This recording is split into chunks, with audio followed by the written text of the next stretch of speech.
শিশির মনির, ডাকসুতে শিবিরের ভূমিধস বিজয়ের পর অনেকেই বলছেন হিজাব নিয়ে অনেকে টেনশন করছেন, এবং সেটা প্রকট হয়েছে যখন হিজাব হিজাব ধ্বনি রেজাল্টের সময় বলা হয়।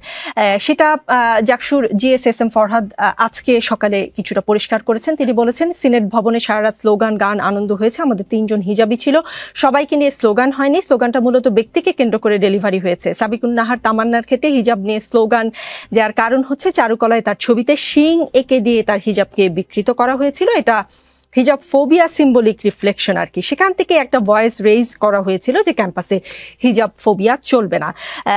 এস এম ফরহাদ আরও যেটা বলেছেন যে বিশ্ববিদ্যালয়কে হিজাব পড়লে পেছন থেকে এসে আপনি তার ছবি বিকৃত করবেন অথবা তাকে ডিপার্টমেন্টে হেনস্থা করবেন, এই বিষয়গুলো বিশ্ববিদ্যালয়ে না চলা উচিত।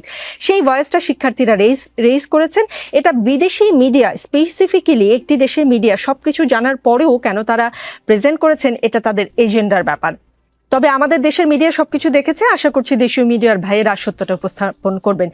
যদি ফরহাদরা বুঝতেই পারেন যে হিজাব হিজাব বলা নিয়ে দেশে বিদেশে এজেন্ডার ব্যাপার আছে, তাহলে কেন তারা ওই সময় ওই স্লোগান দিলেন?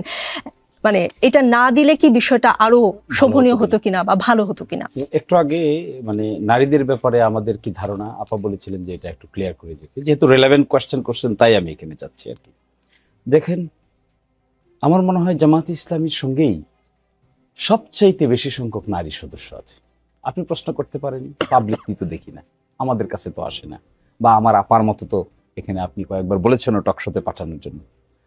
আমি গতকালকে স্ট্যাটিস্টিক্সটা দেখলাম যে টোটাল মেম্বারদের এখন প্রায় 38% আছে নারী।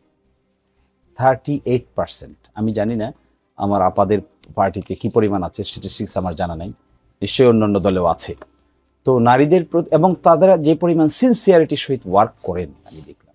আজকেও সারা কোকের সঙ্গে মিটিং করেছেন, আরও 2টা ইন্টারন্যাশনাল ডেলিগেশনের সঙ্গে কথা বলছেন, এবং they are very serious and sincere in doing so. এবং এই ক্ষেত্রে আমার ধারণা আপনারা দেখতে পাবেন আগামী নির্বাচনে জামাতের পক্ষ থেকে নারীরাও বিভিন্ন আসনে প্রার্থিতা হিসেবে প্রতিদ্বন্দ্বিতা করবেন। আশা করি তখন জিনিসটা আরো খোলাসা হবে। আর দ্বিতীয় কথা যেটা বলছেন, যে আমি মনে করি যে কে হিজাব পরবে কে হিজাব পরবে না, কে নিকাব পরবে কে নিকাব পরবে না, কমপ্লিটলি তার চয়েস। কে কোন ধরনের পোশাক পরবে, তার পোশাকের আকৃতি কি হবে, এটা দেশি হবে না বিদেশি হবে, এটা ইন্ডিয়ান পোশাক হবে না বাংলাদেশি পোশাক হবে, কমপ্লিটলি এটা রাইট টু লাইফ এন্ড লিবার্টির প্রশ্নে ইন্ডিভিজুয়াল রাইট, প্রাইভেসির ব্যাপার। এই privacy is guaranteed by the constitution. এটা নিতান্তই তার ব্যাপার। এটা যেমন একটা নিকাব না পরলেও যেমন টিস করা উচিত না, পরলেও টিস করা উচিত না।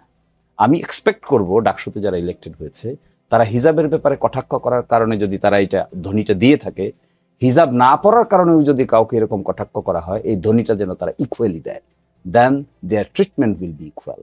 That would be my expectation. জি, এই প্রশ্নটা দুজনের জন্যই।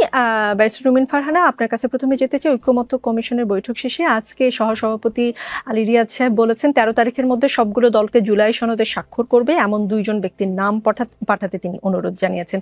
সাথে আরও বেশ কিছু বিষয়ে আলোচনা হয়েছে, আপনারা নিশ্চয়ই জানেন। এটা নিয়ে কোন 2 জন যাবে, আসলেই স্বাক্ষর শেষ পর্যন্ত হতে যাচ্ছে কিনা, এসব বিষয়ে একটু জানতে চাই। ব্যারিস্টার রুমিন ফারহানা।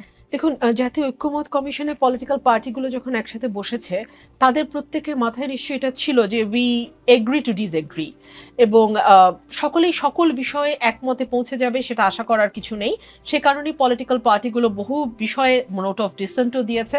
সো জুলাই সনদের ব্যাপারে আমি জানি না সকল পলিটিক্যাল পার্টি একমত হতে পেরেছে কিনা, আমি জানি শিশির ভাই আপনার কাছে খবর আছে কিনা, আমার জানা মতে না, সবগুলো বিষয়ে একমত হয়নি। সো আদৌ জুলাই সনদ স্বাক্ষরিত হতে পারবে কিনা, যে টাইম ফ্রেমটা আপনি দিচ্ছেন সেই টাইম ফ্রেমের মধ্যে, বা যে টাইম ফ্রেমটা নাম দিতে হবে, হ্যাঁ, এখন নাম দেওয়ার পরে তো আসলে স্বাক্ষরের প্রশ্নটা চলে আসে, তাই না? তো সেইটাই আদৌ কার্যকর হবে কিনা, স্বাক্ষর হবে কিনা, সকল দল সেখানে করবে কিনা আমি জানি না। আর কোন 2 জনের নাম দলগুলো পাঠাবে, হাতে যেহেতু সময় আছে, নিশ্চয়ই দলগুলো আলোচনা করেই তাদের সিদ্ধান্ত নেবে, সেটা সময়ই বলবে। জি, মোহাম্মদ শিশির মনির, বিশেষ সাংবিধানিক আদেশের মাধ্যমে জুলাই সনদের বাস্তবায়ন চায় বাংলাদেশ জামায়াতে ইসলামী। আজকে ঐকমত্য কমিশনের বৈঠকে সেটা বলেছেন, এবং 2 জন লোকের নাম পাঠানোর কথা বলেছে 13 তারিখের মধ্যে। নাম পাঠালে তো স্বাক্ষর করতে ইচ্ছুক দলগুলো, সেটাই আসলে বোঝা যাবে। জি, আজকে সারাদিনই সেখানে ছিলাম। দেখেন, এটা একটা আনসার্টেনিটি বিল্ড আপ হয়েছে। আমরা যে সমস্ত বিষয়ে একমত হয়েছিলাম, প্রশ্ন এসে দাঁড়িয়েছে এগুলো কি এখন ইমপ্লিমেন্টেড হবে, নাকি আফটার ইলেকশন ইমপ্লিমেন্টেড হবে?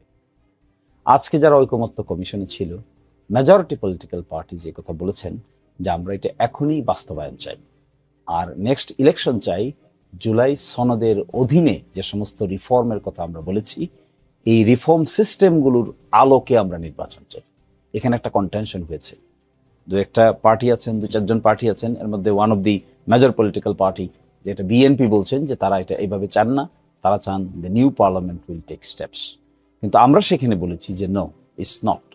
একটা অভ্যুত্থান হয়েছে, জনগণের পাওয়ার এবং উইল এক্সপ্রেস হয়েছে, বাংলাদেশের সংবিধানের অনেক অনুচ্ছেদ আছে, আপনি ভালো করে জানেন, অ্যাব্রোগেটেড হয়ে গেছে, অপারেটিভ নাই।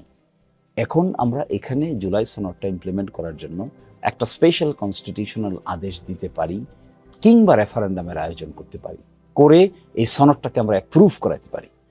ততটুকু অ্যাপ্রুভ করাতে পারি যতটুকু একমত হয়েছি।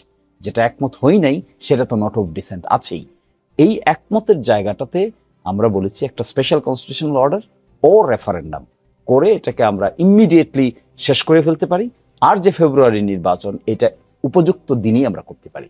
অনেকে আর্গুমেন্ট করেন যে আমরা যখন কনস্টিটিউশনাল স্পেশাল অর্ডারের কথা বলি, কেউ কেউ ব্লেম করেন যে আমরা নির্বাচন পিছিয়ে দিতে চাই। এটা কিন্তু রাইট না। আমরা কিন্তু সবসময় বলে আসছি নির্বাচন ফেব্রুয়ারি, ইভেন জানুয়ারিতে করতে আমরা রাজি আছি। আর এই ঐকমত্য কমিশনের একমত বিষয়গুলো আগামীকালকেই আমরা একটা কনস্টিটিউশনাল বিশেষ অর্ডার দিয়ে ইমপ্লিমেন্ট করে ফেলতে পারি। তাহলে তার কোনো আনসার্টেনিটি থাকছে না। জামাত, বিএনপি সহ অন্যান্য দলগুলো যদি কম্পিটিটিভ ওয়েতে ইলেকশনে চলে যায়, তাহলে তো আনসার্টেনিটি থাকে না, কনফিউশন থাকে না, তৃতীয় পক্ষের এখানে নাক গলানোর কিছু থাকে না।